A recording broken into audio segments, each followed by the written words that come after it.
BJP உள்ள விடாம இருக்குன்னா பிசிகே இருக்கணும், கம்யூனிஸ்ட் இருக்கணும், காங்கிரஸ் இருக்கணும்.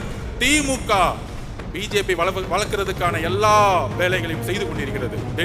டெல்லியில மேல செட்டிங் பண்ணிட்டு இங்க எதிர்க்கிற மாதிரி எதிர்க்கிறது.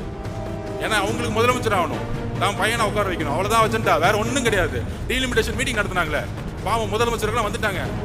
அண்ணா அக்கா வழிமொழிறாங்க, தம்பி பேசுறாரு, அப்பா பேசுறாரு. என்ன குடும்ப மீட்டிங்? பேசாம ஒரு பர்த்டே ஃபங்க்ஷன் வச்சிடலாமே. டீலிமிட்டேஷன் மீட்டிங்கா இல்ல பிறந்த நாள் விழாவாது? சோ அந்த அளவிற்கு அரசியலை எந்த அளவிற்கு மக்கள் முன்னாடியும் தன்னுடைய மீடியாவுடைய பலத்தினாலும் நாங்கள் தான் ஒரு டிக்டேட்டர்ஷிப், நாங்கள் தான் ஜனநாயகவாதி சொல்லக்கூடிய ஒரு போலி ஜனநாயகவாதி, தன்னுடைய ஊழலை மறைப்பதற்கான போலி ஜனநாயகவாதிகள். எப்படி நான் காங்கிரஸை பார்த்து கேட்டணும், ஏன் 2024 ராகுல் காந்தி அவர்களை பிரதம மந்திரியாக நீங்கள் முன்னிலைப்படுத்தவில்லை? தமிழக காங்கிரஸ் தொண்டர்கள் இதை யோசிக்க வேண்டும். மேல இருக்கிற 1-2 பேரை செட் பண்ணிட்டு அதுவல்ல காங்கிரஸ். தமிழக காங்கிரஸ் தொண்டர்களுடைய உணர்வு காமராஜ் ஆட்சியை உருவாக்க வேண்டும். இதை ஏன் செய்யவில்லை?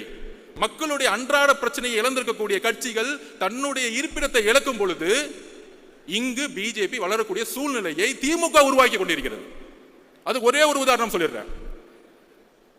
திரு வைகோ அவர்கள் சிறந்த பேச்சாளர், தமிழ் தேசியத்துக்காக மிகப்பெரிய பேசுவார். ஆனால் கூட்டணி கட்சியை எப்படி ஹேண்டில் பண்ணாங்க? 2021 நம்ம தலைவர் சொன்னாரு, அதிகார பகிர்வு. ஏன்? எல்லோரும் சமமாக நினைக்கக்கூடிய சிந்தனை இருப்பதனால் அதிகார பகிர்வுன்னு சொன்னாரு, வேற எதுவும் கிடையாது. நம்ம கூட வரவங்க எல்லாருக்கும் அதிகாரம் கொடுக்கணும்.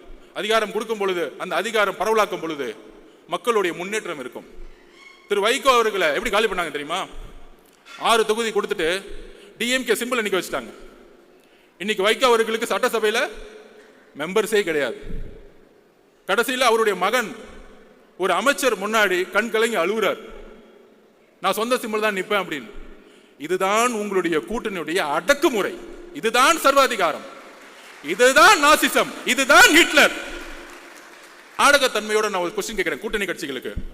தமிழகத்தினுடைய பிரச்சனைகளை ஏன் குரல் கொடுக்க கூட்டணி கட்சிகள் இன்று அமைதியாக இருக்கிறது?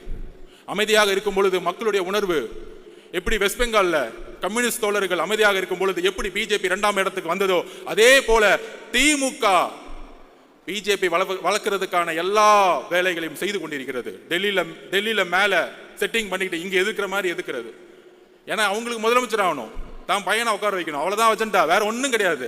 டீலிமிட்டேஷன் மீட்டிங் நடத்தினாங்களே, பாவம் முதலமைச்சர்கள்லாம் வந்துட்டாங்க. அண்ணா அக்கா வழிமொழிறாங்க, தம்பி பேசுறாரு, அப்பா பேசுறாரு. என்ன குடும்ப மீட்டிங்? பேசாம ஒரு பர்த்டே ஃபங்க்ஷன் வச்சிடலாமே.